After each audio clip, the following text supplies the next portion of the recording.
My name is Claire Monroe, and I was born 6 minutes before my twin sister, Lena. People love to say that twins share everything: birthday, laughter, even the same heartbeat before birth. But I learned early that in our house, sharing only applied to the things my parents didn't want to give twice. We grew up in Portland, Oregon, in a neat two-story house with white shutters and a maple tree that turned golden every fall. From the outside, we looked like the kind of family that could be on the cover of a real estate brochure. My parents smiling in coordinated sweaters, my sister in the middle with her perfect dimpled grin, and me, always just slightly to the side. My parents ran a small real estate business together. They worked hard, dressed well, and liked to remind us that appearances were everything. Lena was their favorite kind of daughter: bubbly, photogenic, the kind of girl who could make a room brighter by walking into it. Mom used to say she had star quality. I was quieter, more deliberate. I liked to draw, to read under the maple tree, to line my shoes up in perfect order. "You're too serious, Claire," Dad would sigh, half smiling, as if being thoughtful was a flaw I'd eventually outgrow. It started small, so small I almost missed it. On our 7th birthday, Lena got a new pink bike with a glitter seat and streamers that caught the sunlight. Mine was her old one, repainted white, still squeaking when I pedaled. "It's still good," Mom said as she handed it to me, her tone cheerful but final. I told myself it didn't matter, that we'd ride together anyway. But even then, I could feel something settle in me, a quiet understanding that love in our house had a hierarchy. The following year, we took a family photo for the Christmas card. Lena wore the red dress from Macy's, and Mom asked me to wear something neutral, to balance the shot. I remember standing beside them, my gray sweater blending into the background, watching Mom tilt Lena's chin toward the light. "Perfect," she said, snapping picture after picture. Later that night, I overheard her telling Dad, "Lena just photographs better. Claire's a bit serious." He chuckled. It was meant as nothing, but it carved something deep inside me. At school, teachers always mixed us up until they learned the difference. Lena, the performer; Claire, the thinker. It was said kindly, but I started to notice how kindness could also sting when it divided instead of joined. Mom signed Lena up for dance lessons and beauty pageants. I asked once to join an art class. She said, "Maybe later, honey. Those paints are expensive." The truth was, the money always appeared for Lena's dresses, makeup, and trophies. By middle school, the pattern was so established it felt like family law. On birthdays, Lena's presents arrived in glossy boxes wrapped with ribbons. Mine came with the phrase, "You can use hers after." When I got straight A's, Mom said, "That's great, but don't forget to cheer for your sister's recital." I learned to nod, to clap at the right moments, to swallow the ache before it turned into tears. I wrote about it in a small notebook I kept under my bed, the one place no one ever looked. Those pages became my quiet witnesses, filled with words I couldn't say out loud. I wish someone would see me first. Looking back now, I don't think my parents meant to be cruel. They simply mistook Lena's sparkle for value and my silence for strength. "You're tougher," Mom used to tell me when she skipped my turn for praise. "You don't need it like she does." I believed her for a long time. But toughness, I would later realize, was just another word for being left out. When I think of those early years, I don't remember loud arguments or open wounds. What I remember are the small, invisible cuts: a gift reused, a photo cropped, a compliment redirected. Each one tiny and forgettable on its own, yet together they built a quiet wall between me and them. I was loved, yes, but conditionally loved when I didn't take up space, when I made things easy. And even as a child, I could sense it. In our house, affection was not a birthright. It was a prize to be earned, and I had already fallen behind. By the time we turned 12, the differences between Lena and me had grown visible to everyone but our parents. She was the kind of girl who drew attention without trying: cheer squad, student council, school musicals. I was the girl who stayed late in the library, organizing my notes by color, preparing for exams weeks in advance. At Jefferson Middle School, Lena's laughter echoed through the halls. Mine echoed back from the pages of books. Teachers adored her energy. They said she brought life to the classroom. I brought test scores. One afternoon, our English teacher pinned Lena's poem on the board with a gold star. Mine, which won a district contest, was placed in a folder on the side table. "You both did great," she said kindly, but I saw where the eyes of the class went toward the sparkle, not the substance. At home, the pattern continued as though written into our DNA. Lena's room was a kaleidoscope of trophies, makeup mirrors, and glossy posters. Mine was plain white walls, a wooden desk, a lamp with a flickering bulb. Sometimes, when I passed by her room, I'd hear music and laughter. Mom would sit on the edge of Lena's bed, painting her nails, gossiping like two best friends. I would hover near the doorway, waiting to be noticed. When Mom finally looked up, she'd smile softly, almost apologetically. "Claire, can you be a dear and grab me the mail?" I'd nod and do it. That was our rhythm, Lena performing, me assisting. It was during those years I started writing more seriously in my journal. At first, it was just a place to list homework, but soon it became something else, somewhere I could exist without being compared. I'd write about small things, how the rain in Portland made the sidewalks smell like wet earth, how I wished for one conversation that didn't start with Lena this or Lena that.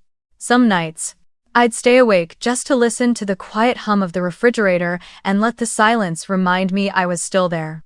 At 13, I won the regional science fair. My project, a solar filtration prototype, was displayed in the gym, under fluorescent lights that buzzed like bees. I kept scanning the crowd for Mom and Dad, but they arrived late, just as the ceremony ended. "We hit traffic," Mom said, breathless, as Lena ran up to tell them she'd been picked to perform a solo at the spring recital. They turned their attention to her instantly, and I stood there, holding my certificate, like it was something fragile that might crumble if I gripped too tightly. That night at dinner, Dad clinked his glass and said, to Lena, "Our little performer."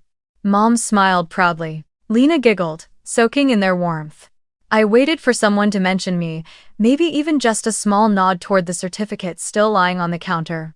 Instead, Mom turned to me and said, "Claire, you should really go see your sister's rehearsal tomorrow. It'll be good for you to support her." I nodded, pretending the lump in my throat was just food stuck halfway down. At the recital, Lena was stunning, of course she was. The lights hit her hair, and she looked like something golden, untouchable. Mom cried. Dad filmed every second. I clapped too, smiling until my hands stung. When the applause died, Lena ran into our parents' arms. I stood a few steps away, invisible again. But what hurt most wasn't the neglect, it was realizing how normal it felt. In 9th grade, things didn't change much. Lena became homecoming queen, I became yearbook editor. She had photos of her crowning moment on the living room shelf. My name was misspelled in the print credits. Once, I confronted Mom gently, saying, "You forgot to come to my debate final." She smiled, brushing it off. "Oh honey, you're so good at those things, you don't need us there." That sentence burned longer than any insult could. In our family, being good was the same as being self-sufficient. There was one particular day that etched itself into my memory. I'd been nominated for the school's Academic Achievement Award. It was supposed to be a big moment, the kind parents record on their phones. I stood backstage, holding the program, searching the crowd. I saw rows of parents, clapping and waving to their kids.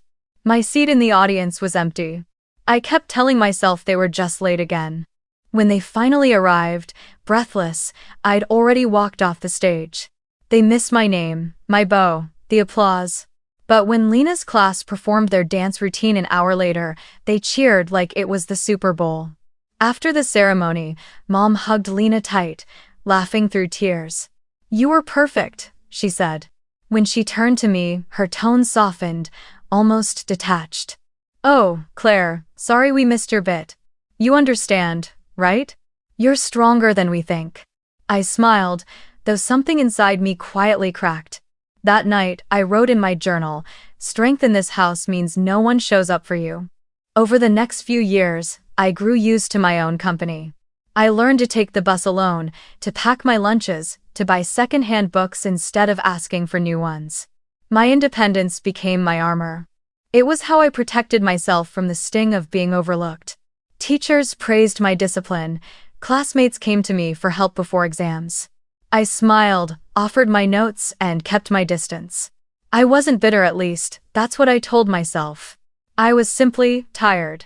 Sometimes Lena would sense it and try to bridge the gap.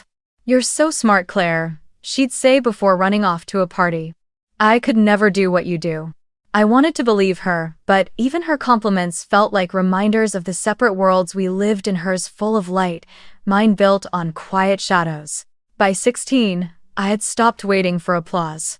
I didn't expect anyone to notice the report cards taped inside my locker, or the scholarship forms I filled out on my own. I didn't even mention them. I simply folded my achievements into the same silence I'd learned to live with. When Mom called me our strong girl, I stopped hearing affection. I heard excuse. Because in our family, strength wasn't a gift, it was permission for them to forget I still needed love. By the time senior year arrived, the unspoken hierarchy in our family had become something everyone accepted without question, like gravity. Lena and I both applied to the University of Washington in Seattle. It was Mom's idea, actually. "It'll be wonderful," she said, two sisters at the same school, looking out for each other. I smiled because that's what I always did. But deep down, I knew that even if we stood on the same campus, we'd still live in different worlds. The months leading up to decision letters were filled with nervous excitement. Lena decorated her room with college brochures and purple UW banners. She practiced her "Go Huskies" pose for photos she planned to post when the acceptance came. I filled out financial aid forms late at night, quietly scanning scholarship databases, knowing instinctively that I'd need them more than she ever would. The day the letters arrived, it was raining, the soft kind of Portland rain that never really stops, just hums quietly against the window. Dad brought in the envelopes, his voice full of pride. "One for each of you," he said, handing them out like golden tickets. We sat side by side on the couch, the same way we had on Christmas mornings when we were little. Lena tore hers open dramatically, gasping. I got in. Her excitement filled the room. I opened mine more slowly, heart steady, already expecting what I'd worked for. "Me too," I said softly, showing them the acceptance letter. For a moment, we were equals, two girls who had reached the same summit. Mom clapped. Dad popped open a small bottle of champagne, and Lena took selfies with her letter. I stood in the background, smiling like I was part of something. For that brief evening, it almost felt true. But later that night, when the dishes were washed and the laughter had faded, I passed by my parents' bedroom. Their door was half closed, the light still on. I wasn't trying to eavesdrop, I just froze when I heard my name. Mom's voice was soft but certain. "We should pay Lena's full tuition. She'll need it. Claire's different, she always finds a way." Dad hesitated. "You think she'll be okay handling it on her own?" "Of course," Mom said, almost proudly. "She's the strong one. She's resourceful. Lena needs more structure. More support." Their voices faded into the rhythm of the rain, but those words stayed sharp, clear, final. I stood there in the hallway, gripping the edge of the banister, feeling something hollow open up inside me. I'd always suspected that love in our house came with conditions, but hearing it confirmed, hearing my strength used as justification for neglect cut deeper than I could have imagined. The next morning, at breakfast, Mom announced it casually, like it was already decided. "Your father and I have talked. We'll cover Lena's tuition in full. Claire, honey, we'll help where we can, but you're so independent, I know you'll manage just fine." Lena looked up, her fork halfway to her mouth. "Wait, you're not paying for both?" Dad chuckled. "Your sister's the clever one. She'll get scholarships. Right, Claire?" I stared at my plate. There was a lump in my throat, but no tears came. "Right," I said. That one word felt heavier than anything I'd ever spoken. That afternoon, I walked home from school under a sky that looked like wet concrete. The wind smelled like pine and cold metal. I thought about all the times I'd been told I was the strong one. How that phrase had followed me through childhood, like a shadow sounding like praise, but feeling like abandonment. I realized then that strength had never been my choice, it had been their excuse. That night, I sat at my desk and opened my journal. The page was blank, but I already knew what I wanted to write. My pen moved slowly, the ink trembling slightly under the lamplight. I will not ask them for anything again. I closed the notebook and ran my fingers over the cover, tracing the word, Claire, embossed in gold. It was a gift from Grandma before she passed away, the only person who had ever looked at me like I was enough. I whispered her name quietly, then exhaled. It wasn't anger I felt, it was something quieter, colder. Acceptance. Over the next few weeks, I started working longer hours at the local bookstore. The owner, Mr. Jacobs, was kind. He let me take extra shifts and paid me in cash. I applied for every scholarship I could find. I didn't tell my parents about any of it. When Mom asked how things were going, I simply said, good. When she praised Lena for keeping her focus, I smiled. Sometimes, I'd see Lena packing for college with boxes full of things Mom had bought her: new bedding, clothes, even a mini fridge. You'll have everything you need, Mom said, taping up the last box. Then she turned to me, almost as an afterthought. Claire, make sure you keep track of your expenses, okay? You're so good at budgeting. I nodded, biting back the urge to say something, anything. But words felt pointless. They'd already written the story. They wanted to believe that I was strong, independent, immune to need. So, I played the role they gave me. On move-in day, Lena hugged Mom and Dad tightly, tears in her eyes. I'm going to miss you so much, she said. They promised to visit soon, their voices full of warmth. When it was my turn, the goodbye was quick, practical. Text us when you get settled, Dad said. Mom smiled. And remember, Claire, don't overwork yourself. You always do. Did my messes. I waved, climbed into my bus, and watched them fade into the distance. For the first time, I wasn't sad. I just felt untethered. The kind of free that also hurts. As the bus pulled away, the city stretched out before me: gray skies, wet streets, and the faint hum of something waiting.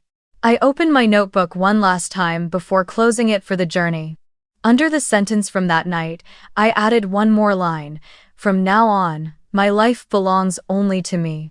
The first fall in Seattle smelled like rain and coffee. When I arrived at the University of Washington, I carried everything I owned in 2 suitcases and one worn-out box labeled books. My apartment wasn't really an apartment, it was a small studio above a dimly lit bakery in Chinatown. The rent was cheap, the walls were thin, and the ceiling fan clicked every few seconds like a heartbeat that couldn't rest. But it was mine. For the first time, every bill, every meal, every hour of sleep or lack of it was my responsibility. Meanwhile, Lena moved into one of the new on-campus dorms, the kind with marble countertops and floor-to-ceiling windows overlooking the city skyline. Mom had helped her decorate it in shades of blush and gold. I saw pictures on social media, fairy lights, matching throw pillows, her smiling beside the caption, ready to make college memories. She looked radiant. I double-tapped the photo, even though it felt like liking a life I didn't belong to. Classes were demanding, but I loved them. I majored in finance. Numbers had always made sense when people didn't. I took morning lectures, worked at the university library in the evenings, and sometimes cleaned offices downtown on weekends. It wasn't glamorous, but it paid enough to cover rent and instant noodles. At night, when the streets quieted, I'd sit by my tiny window, the smell of sesame buns drifting up from the bakery below, and watch the city lights shimmer like tiny promises. Lena and I didn't see each other often that first semester, though we were only a few blocks apart. When we did, it always felt like 2 parallel lines brushing for a moment before splitting again. Once, she invited me to a campus mixer. You should come, she said brightly. It's fun, free food, live music, people actually talk to each other instead of staring at spreadsheets. I laughed. I'll pass. I have a night shift at the library. She frowned, not out of cruelty, but confusion.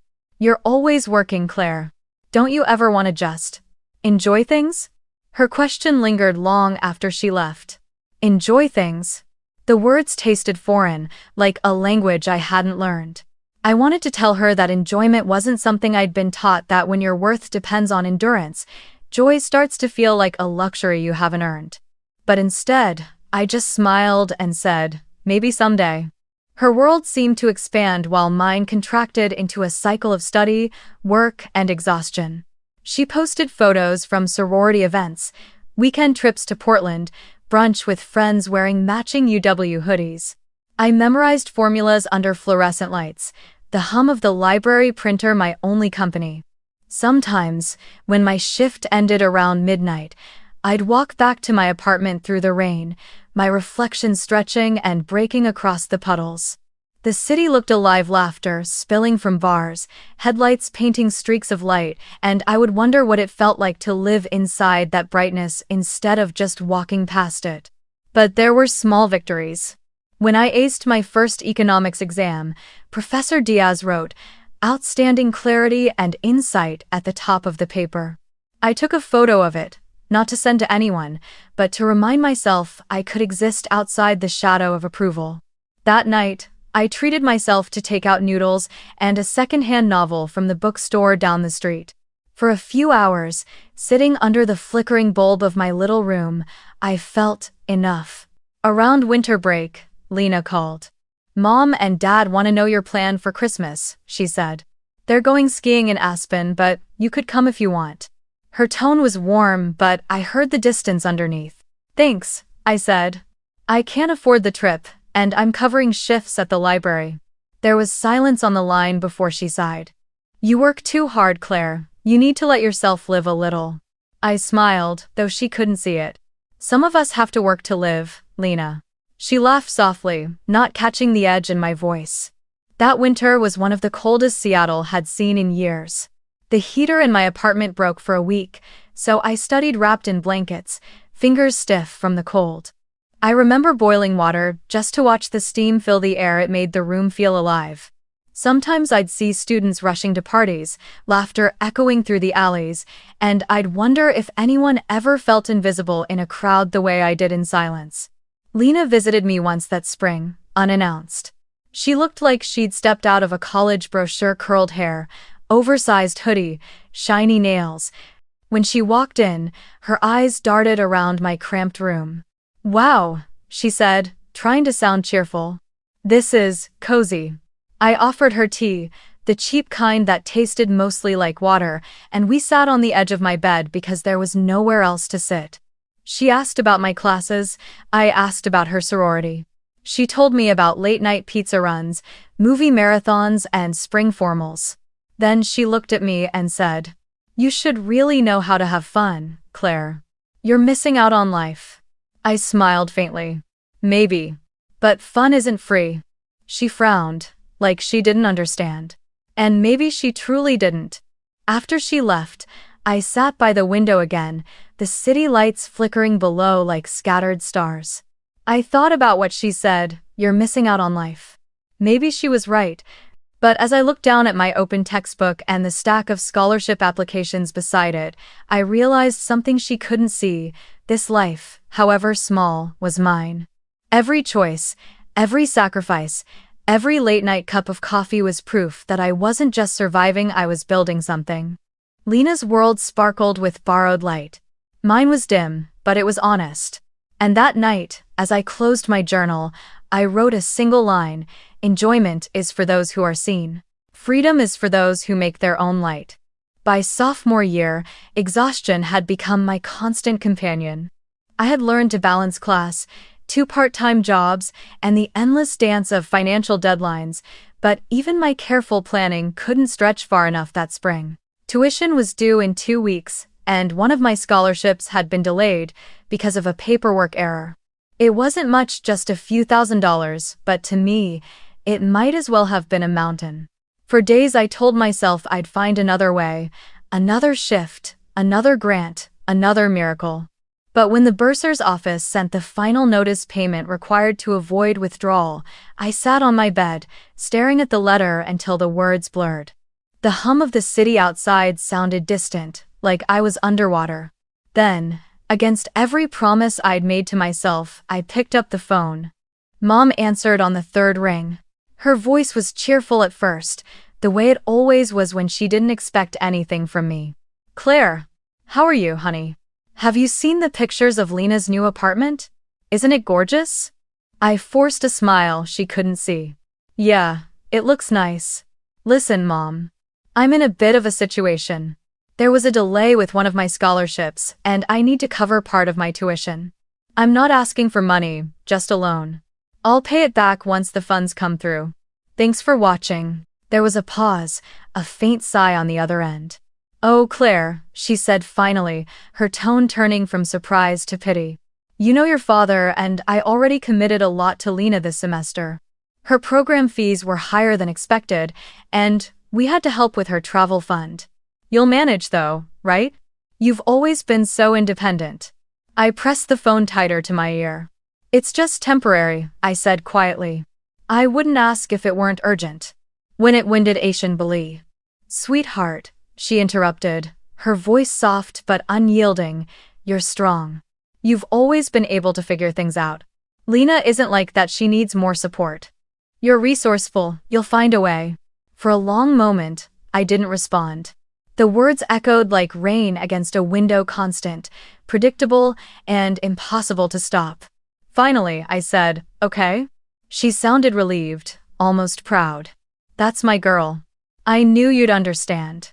I do, I replied. Then I hung up. The rain had started while we were talking. By the time I stepped outside, the streets were slick with it, and the air smelled like iron and wet asphalt. I didn't take an umbrella. I just walked. Past the neon lights of late-night diners, past the bus stop where students huddled under awnings, laughing and scrolling through their phones. My hair clung to my face, my clothes heavy with water, but I felt strangely calm. There was no anger left, only clarity. They had made their choice long ago, and tonight, I finally stopped pretending it could change. They had chosen the part of the world that shone, the daughter who sparkled under lights, who needed them to keep her glowing. I was the one they left in shadow, but maybe shadows weren't always a curse. Maybe they were where strength learned how to breathe. I stopped at a small park overlooking the water. The rain blurred the city skyline into a smear of gold and gray. My reflection in a puddle stared back at me, tired, soaked, but steady.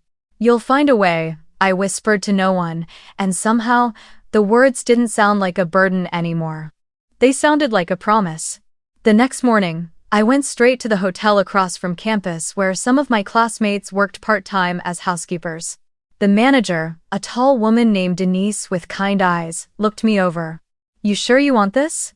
It's long hours and it's not easy work. I'm sure, I said. She nodded. All right, night shifts start at 8. We'll pay every Friday. That evening, I tied my hair back, slipped into the crisp uniform, and started cleaning rooms. It was quiet work, stripping sheets, scrubbing sinks, replacing tiny bottles of shampoo, but there was a strange dignity in it. No one knew my name there, no one compared me to anyone. Each room I finished was a small victory, a quiet declaration. I can build my life with my own hands. Between classes, the library, and the hotel, sleep became a luxury. I lived on caffeine and determination, my fingers permanently smelling of disinfectant and paper. Some nights, when I walked home past midnight, the streets empty except for the distant hum of traffic, I would look up at the dark sky and feel something close to peace. The stars were faint, hidden behind clouds, but still there just like me. One Sunday, Lena called. Mom said you've been busy. How's school? Fine, I said, folding linens between shifts. Are you coming home for spring break? Can't. Work. She hesitated. You work too much, Claire. You'll burn out. I smiled faintly. Maybe, but at least it's my fire. She laughed softly, not understanding what I meant. You're weird, she said fondly. After we hung up, I stood for a moment in the hallway, the sound of vacuums humming in the distance. I wasn't sure when it had happened, but somewhere between being the overlooked child and the self-sufficient student, I had stopped needing their permission to exist.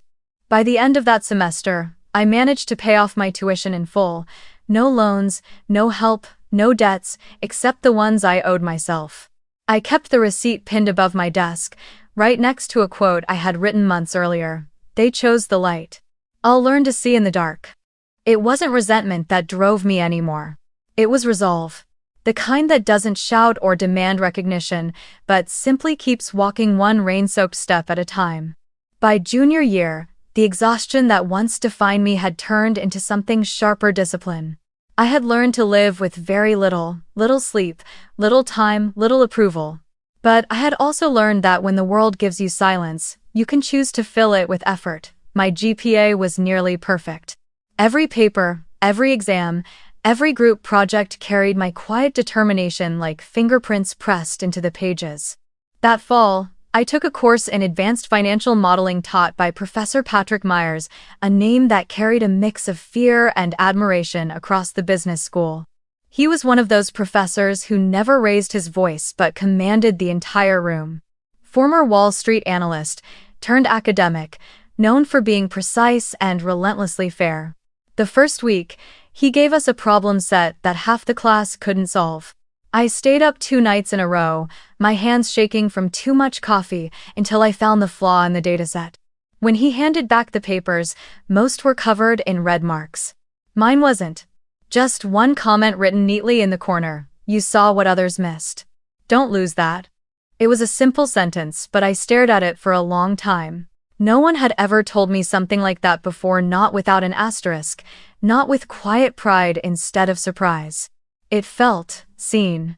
A week later, after class, Professor Myers asked me to stay behind. "You're working 3 jobs, aren't you?"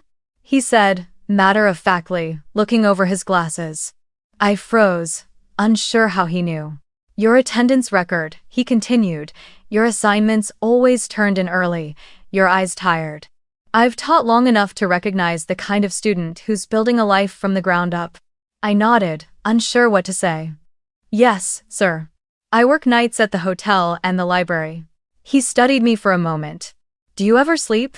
"Sometimes," I said with a small laugh. He smiled faintly, the kind of smile that didn't pity but respected. "I'm looking for a teaching assistant for next semester. Someone detail-oriented, reliable, and most importantly hungry to learn. Are you interested?" For a second I thought I'd misheard him. Me? A TA? That role usually went to students with family connections or quiet confidence, neither of which I had. "Yes," I said finally. "I'm interested." "Good," he said, gathering his papers. "Meet me in my office Monday at 8 a.m. sharp. Bring coffee, I like mine black." That job changed everything. Working with Professor Myers pulled me into a different world, a world where effort was currency, not a consolation prize.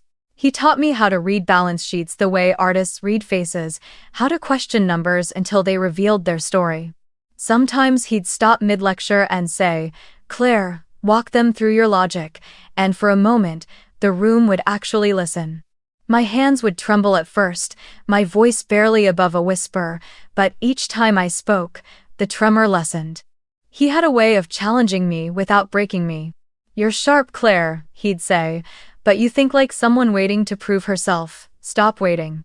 That sentence became a kind of mantra, one I repeated whenever self-doubt crept in. His office was a maze of old books and financial journals stacked to the ceiling, the air always smelling faintly of coffee and paper.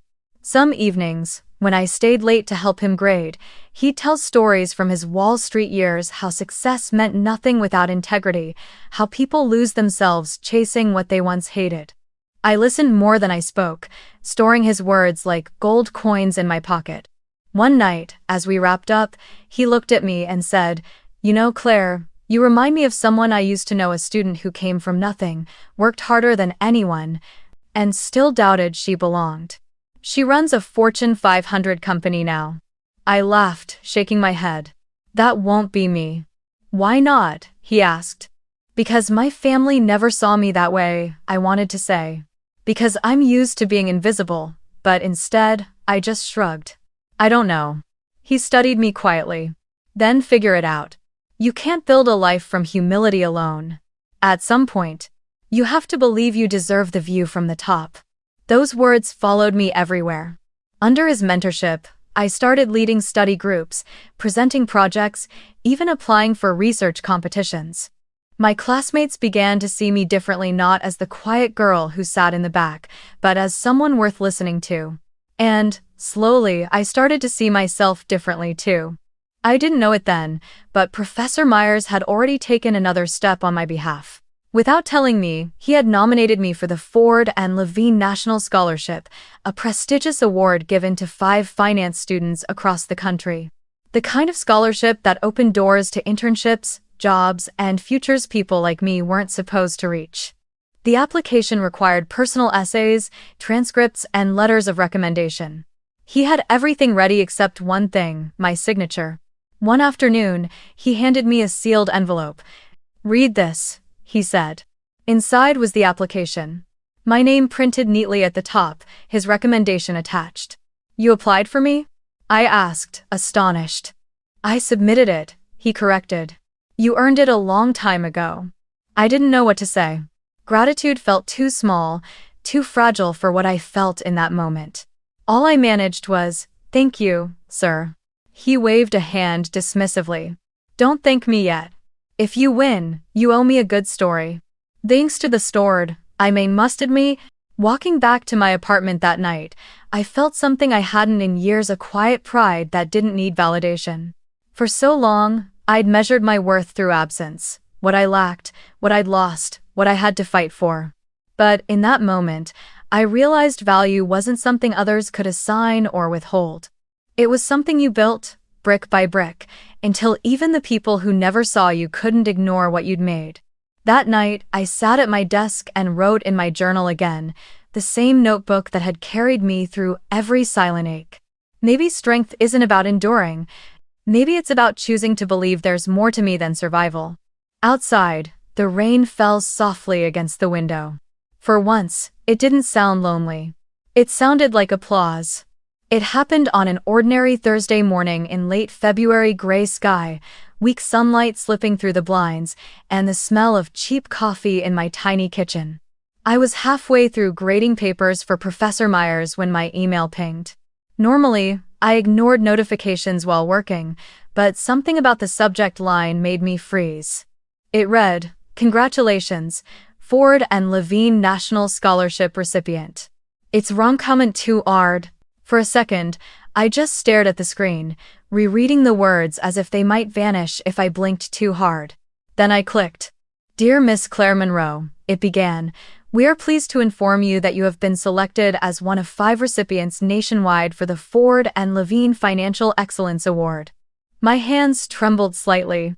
The letter went on to describe the benefits: full coverage for tuition, living stipend, mentorship from financial leaders in New York, but I barely absorbed the details.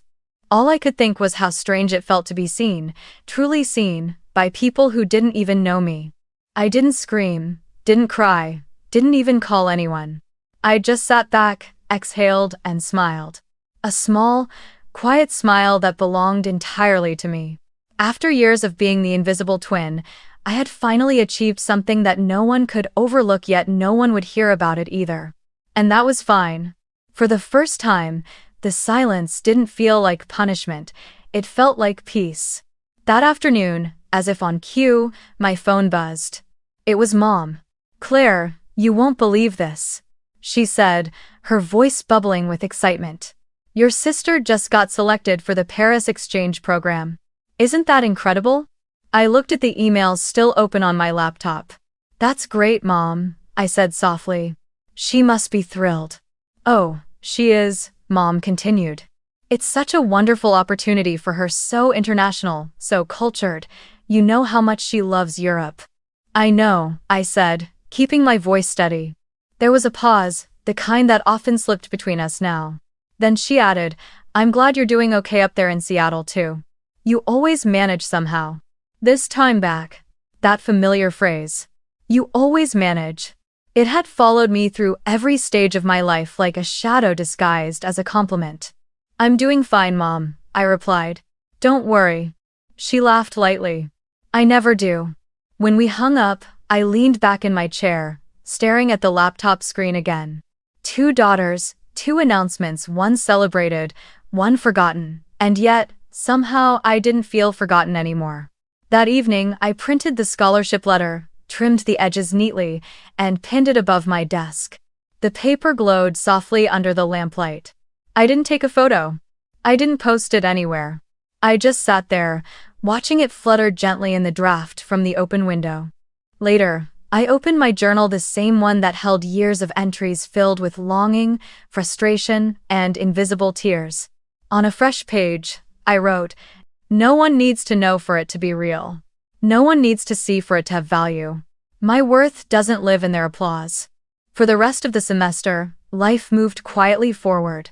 I balanced research with my TA work, kept up with my classes, and helped Professor Myers prepare for his upcoming publication. Occasionally, he'd glance at me over his glasses with a knowing smile and say, "So, any interesting emails lately?"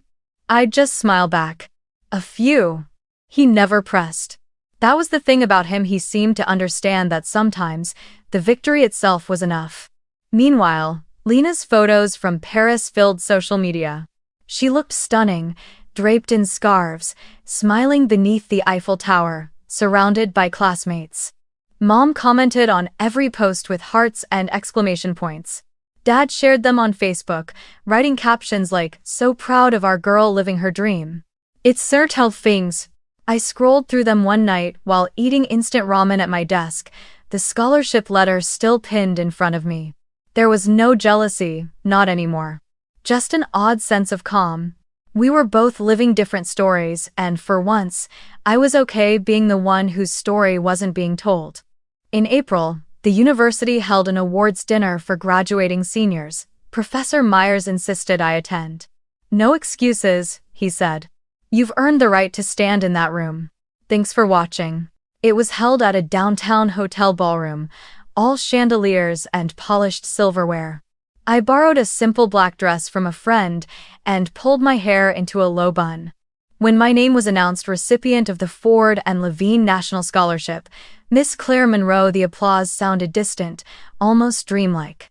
I walked across the stage, accepted the plaque, and smiled for the camera. Somewhere deep inside, a younger version of me, the one who used to stand outside the frame of every family photo, finally stepped into the light. Afterward, as the crowd mingled, I stood near a window overlooking the city. The skyline shimmered like liquid glass, and I could see my reflection faintly in the pane. I thought of the girl who once walked home in the rain, whispering to herself that she would learn to see in the dark. She had done it. When I got home, I took the plaque out of its box and placed it beside the letter on the wall. Not as proof, but as reminder. Then I wrote one more line in my journal before bed. Some lights are quiet. They don't need an audience, they just need space to shine. And for the first time, I realized I had finally given myself that space. Graduation day arrived wrapped in sunlight and nervous energy. The quad at the University of Washington looked like a watercolor painting: green lawns, white tents, the distant shimmer of Lake Union. Students in purple gowns filled the air with laughter, selfies, and the metallic scent of excitement. I sat among them, my cap balanced neatly on my head, my tassel pinned to the right. Around me, families waved signs, shouted names, blew kisses. I had told myself I didn't care if my parents showed up. I had built a life without their applause. But when I spotted them walking across the lawn, Dad in a press suit, Mom in her pearl necklace, and Lena trailing behind with a camera around her neck, my breath caught anyway. They looked proud, almost theatrical, as if stepping into a scene they had rehearsed for years. "Claire," Mom called, waving. "You look beautiful." I smiled politely and waved back. I wondered if she noticed how her voice sounded a little too loud, as if trying to make up for all the silences that came before. Lena hugged me first, the tassel on her hat brushing against my cheek. "I can't believe we're done," she said, laughing. Her joy was real, unburdened. "Paris feels like a dream now." "It suits you," I said, and I meant it. The ceremony began soon after. Rows of chairs faced the stage, the massive screen broadcasting every moment. The dean spoke about resilience, about dreams, about perseverance through the pandemic years. I listened, the words drifting over me like distant waves. I'd lived them already. I didn't need to be reminded. When the names started being called, applause rolled across the crowd in waves. The camera operators panned through the students as each walked across the stage to shake hands with the faculty. I clapped for Lena when her name was read, Lena Monroe, Bachelor of Arts in Communications, with honors. Mom and Dad stood, clapping wildly, her camera flashing, Dad shouting, "That's my girl." I stayed seated, smiling. And then, a few minutes later, the announcer's voice echoed through the speakers. Next, we honor a recipient of the Ford and Levine National Scholarship, one of only 5 students nationwide to receive this distinction. There was a pause. The audience quieted. This year's award goes to Claire Monroe, Bachelor of Science in Finance, who has self-funded her education through 3 part-time jobs while maintaining a perfect academic record. The crowd erupted into applause. Loud, sustained, astonished applause. I felt it wash over me like a wave I hadn't expected. The big screen above the stage lit up with my name, and then my face. The camera panned toward the audience, searching for my family. I saw the lens catch them. Mom frozen mid-clap, Dad's smile faltering, Lena's eyes wide. It lingered for just a second, long enough for everyone to see. I stood slowly, my gown brushing against the chair, and began walking toward the stage. Every step felt like the closing of a chapter I'd been writing since childhood. The applause grew louder as I climbed the steps. Under the canopy of sunlight and cheers, I looked toward the faculty row where Professor Myers stood. He gave me a small nod, that same quiet approval he'd always offered when words were unnecessary. When the dean extended his hand, I shook it firmly. "Congratulations, Miss Monroe," he said. "Thank you," I replied.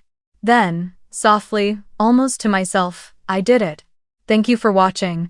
A Burno and How to Face 2 Wort."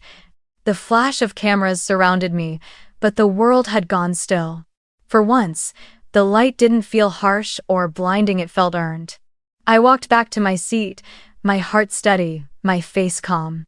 Around me, classmates whispered, "That's her, the scholarship girl," their voices filled with respect, not pity. I didn't need to look back to know my parents were still frozen in their seats, processing the image of their self-sufficient daughter standing in a spotlight they hadn't prepared for. When the ceremony ended, confetti filled the air like slow-falling rain. Families gathered in clusters for photos, laughter ringing through the courtyard. I found a quiet spot near the fountain, adjusting my cap as the sound of footsteps approached. "Claire," Mom said, her tone uncertain. "We didn't know. You never told us." I turned to face her. "There were a lot of things I stopped telling you," I said gently. Dad stepped forward, clearing his throat. "We're proud of you, truly. It's just, we had no idea you were doing so much on your own." I smiled faintly. That was kind of the point, wasn't it? Lena shifted awkwardly beside them. "Claire, that was incredible," she said, her voice trembling with genuine awe. "You worked 3 jobs? How did you even manage that?" I shrugged lightly. "The same way I managed everything else. One day at a time." Mom reached out, touching my arm as if testing whether the moment was real. "You should have told us, sweetheart. We could have helped." I finished for her, not unkindly. "You already helped Lena. That's okay. I just needed to help myself." For a moment, none of them spoke. The wind lifted my tassel, brushing it against my cheek like a whisper from another life. Finally, Lena said softly, "I'm sorry, Claire, for never seeing how hard it was for you." I looked at her, and for the first time in years, I didn't feel anger. Only relief. "You see it now," I said. "That's enough. When one has be patted in." We stood there quietly, the 4 of us, the noise of celebration swelling around us like distant music. Later, as the crowd began to thin, Professor Myers found me by the fountain. "You handled that beautifully," he said. I smiled. I didn't say much. "Sometimes silence says everything," he replied. Then, with a twinkle in his eye, "Now go enjoy the rest of your day, Miss Monroe. You've earned the view. It's not waiting." When I finally walked away from the campus, the sun was beginning to set, painting the city gold. I carried my cap in one hand, the other brushing against the folded program tucked into my gown pocket. On its back page was the printed line I couldn't stop rereading. Ford and Levine National Scholars, recognized for perseverance and integrity. The words felt like a quiet benediction. That night, back in my apartment, I hung the gown carefully by the door and placed the program beside my scholarship letter on the wall. I lit a single candle on the windowsill, its flame reflecting softly against the glass. For years, I had chased light that never turned toward me. Now, standing there in its glow, I realized I didn't need it to. I was the light. The crowd had already thinned when I finally stepped outside the auditorium. Streamers fluttered in the late afternoon breeze, and the scent of fresh-cut grass mixed with the faint sweetness of the flowers families had brought for their graduates. My cap hung loosely in my hand, the tassel tangled in my fingers. The noise of celebration faded behind me, replaced by the soft crunch of gravel under my shoes. I found my parents and Lena waiting near the fountain, the same one where we'd taken photos 4 years earlier during orientation. Back then, Mom had stood proudly between us, arms around each of our shoulders, smiling like we were two halves of the same dream. Now, that same fountain seemed to divide us instead of connect us. Mom was the first to speak. "We didn't know it was this big," she said, her voice trembling slightly. "The scholarship, the work, everything. Claire, you should have told us." I looked at her, not unkindly. "If you had known," I asked quietly, "would you have come today?" Her lips parted, but no words came out. The silence stretched between us like a confession. Dad stepped in, trying to soften the moment. "Claire, that's not fair. We always thought you were doing fine on your own. You've always been strong, stronger than anyone we know." I met his eyes. "I'm strong because I had to be," I said evenly. "But strength isn't the same as not needing love. It just means I learned how to live without it." He flinched slightly, the truth landing heavier than I intended. "We never meant to make you feel alone," he said. "We just thought you didn't need as much as Lena did." "That's exactly what I mean," I replied softly. "You thought I didn't need. That's how you justified it. But needing less doesn't mean needing nothing." Mom's eyes glistened, the first hint of tears I'd ever seen in a conversation like this. "We were proud of you," she whispered. "We just didn't say it enough." I smiled faintly, though my throat felt tight. "You didn't have to say it. But maybe you could have shown it." Lena had been quiet the whole time, her camera dangling uselessly from her wrist. Now she spoke, her voice shaking. "Claire, I didn't know how much you were doing on your own. I didn't want to see it. It was easier not to." I turned to her, studying the familiar face that mirrored mine. "You didn't want to see it because it would have made you question what you were given," I said. "And maybe that's human. We all protect the story that makes us feel safe." She nodded, tears slipping down her cheeks. "I'm sorry. For all the times I didn't notice, for thinking love was something that had to be earned with attention. You deserved it too." Her voice broke on the last word, and something inside me softened. "It's okay," I said gently. "You know now. That's enough." "Wait, du hast told Ben." We stood in silence, the four of us, with the city glinting in the distance. The wind rippled the surface of the fountain, breaking the reflection of the sky into fragments. I realized that this moment, awkward, raw, imperfect, was the closest thing to honesty we had ever shared. Mom stepped closer, hesitating before touching my arm. "What happens next for you?" she asked. "I'm moving to New York," I said. "The scholarship includes a position with Ford and Levine after graduation." "When love," explained my down to. Her eyes widened. "New York? That's so far away." I shrugged lightly. "It's where the work is. Where I can start over." Dad smiled, a small, uncertain smile. "We're proud of you, Claire. We really are." I nodded, not because I needed the words, but because I understood how hard it was for him to say them. Lena wiped her tears and laughed weakly. "You'll probably be running the company in 5 years." I smiled. "Maybe 10. It's not wait it," For a while, we talked about small things: Lena's future plans, Mom's new listing in Portland, the weather. Ordinary topics, but they felt like tentative bridges over deep water. The kind you cross slowly, testing each step. When the conversation faded again, I reached into my bag and pulled out a folded piece of paper, the printed scholarship letter I'd kept with me all day. I handed it to Mom. "This is for you," I said. "In case you ever wonder what I was doing all those years you thought I was too busy." She took it gingerly, as if it might burn her fingers, her eyes scanning the text.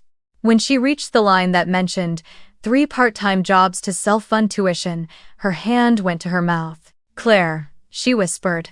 "It's okay," I said quietly. "You don't have to say anything." Lena reached for my hand, squeezing it tightly. "You really did it, didn't you?" "I did," I said. Then, with a faint smile, we both did. The sun was dipping lower now, the sky painted in streaks of orange and violet. The light caught the edge of Lena's cap, the shimmer of Mom's pearls, the reflection on Dad's watch. For a fleeting second, the 4 of us were cast in the same warm glow, equal, if only by the grace of sunset. When it was time to go, Mom hugged me first. It wasn't one of those quick, polite embraces she used to give. It was hesitant at first, then tighter, her chin resting against my shoulder. "We'll do better," she said softly. "I can't change the past, but I can try to understand it." I nodded against her shoulder. That's all I ever wanted. Dad hugged me next, awkward but sincere. "You've made us proud," he said again. And when I turned to Lena, she just threw her arms around me and whispered, "I love you, Claire." "I always did. I just didn't know how to show it." "I know," I said. "It's enough that you're saying it now." As I walked away, the sound of celebration rose again in the distance, the laughter of other families, the music, the cheers. I didn't look back this time. I didn't need to. The past had already been acknowledged, forgiven, and left standing where it belonged. For the first time in my life, I wasn't walking away from something. I was walking toward myself. The city greeted me with noise, a beautiful, relentless kind of noise that made you feel alive whether you wanted to or not. I arrived in New York on a damp September evening, my single suitcase clattering behind me as I stepped out of LaGuardia Airport. The air smelled of rain and exhaust, of something restless and electric. Cabs honked in the distance, lights from the skyline flickered like stars that had fallen too close to Earth. I stood there for a moment, breathing it in. This was the beginning. My apartment was a 5th-floor walk-up in Brooklyn, small, barely furnished, and loud enough to make me aware of every neighbor within 3 blocks. But to me, it was freedom wrapped in brick and chipped paint.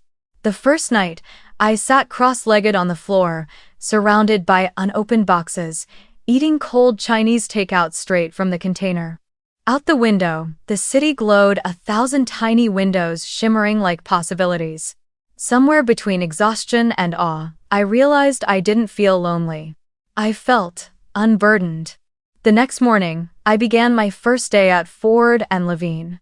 The office was in Midtown, on the 35th floor of a glass tower that seemed to pierce the clouds. The elevator ride up felt like stepping into another version of myself, one that belonged, one that didn't need to explain her place in the room. When the doors opened, I saw rows of desks, the low hum of conversation, the click of heels on marble floors. My badge read Claire Monroe, Junior Analyst. For a moment, I ran my thumb across the letters, just to remind myself they were real. The orientation felt like a blur: introductions, handshakes, business cards. But when I finally sat at my desk by the window, overlooking the grid of Manhattan streets below, I felt something click into place. The city buzzed beneath me, endless and indifferent, yet somehow it mirrored the rhythm of my own heartbeat. During lunch, my supervisor, a sharp woman named Elise, stopped by. "Patrick Myers speaks highly of you," she said. "He said you're relentless." I smiled. "I try." She nodded approvingly. "Good. In this city, relentless is the minimum requirement." That night, after work, I walked through Times Square just to see it once. The lights were overwhelming: advertisements, billboards, people moving in every direction, but instead of feeling small, I felt powerful. For the first time, the brightness didn't belong to someone else. It didn't blind me or demand anything from me.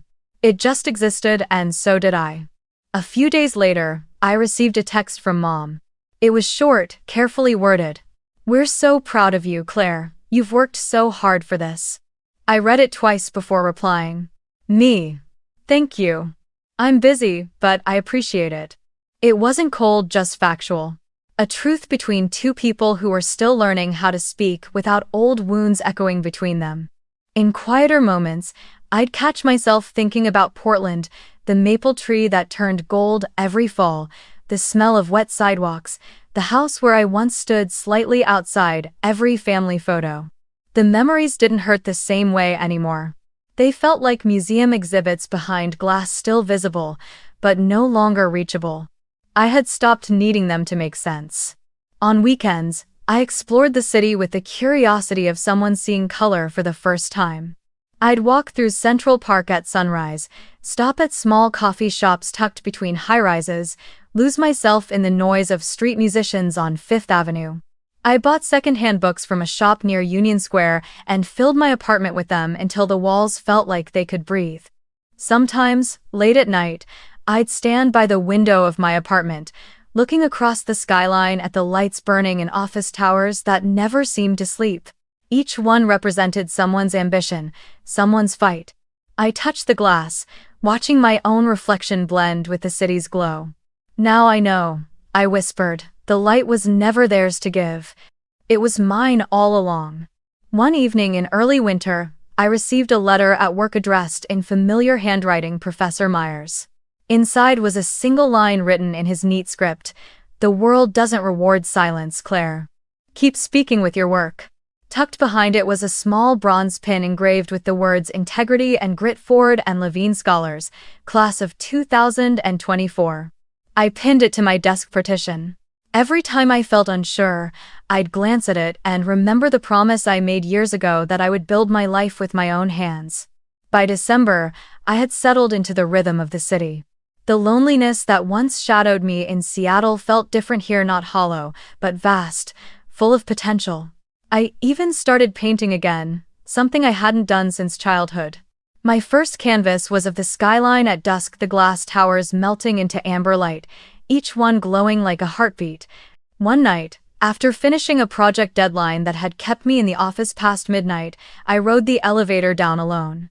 The city outside was drenched in rain, the streets reflecting the golden light of the buildings. I paused at the lobby window and saw my own reflection superimposed over the skyline, not the quiet, uncertain girl from Portland, but a woman who had built her own world from silence. I smiled to myself and stepped out into the rain, without opening my umbrella. The cold drops felt like applause from the sky. For years, I had chased warmth from others, the kind that flickers and fades. But here, in the city's glow, I finally understood. Freedom isn't about being seen. It's about seeing yourself clearly, even in the dark. And as I crossed the street, lights shimmering on the wet pavement, I whispered again, "The light doesn't come from them. It comes from me." A year later, I found myself back in Portland for the first time since graduation. The plane descended through a blanket of gray clouds, the city below glistening from recent rain. Even from the sky, it looked softer than I remembered, smaller, quieter, like a photograph left too long in the sun. When I stepped outside the terminal, the air was damp and familiar, carrying that distinct scent of pine and nostalgia. It was strange how memory could cling to a place like mist, no matter how far you ran. Mom had texted that morning, "Dinner at 7, just family." No exclamation points, no emojis. It felt intentional.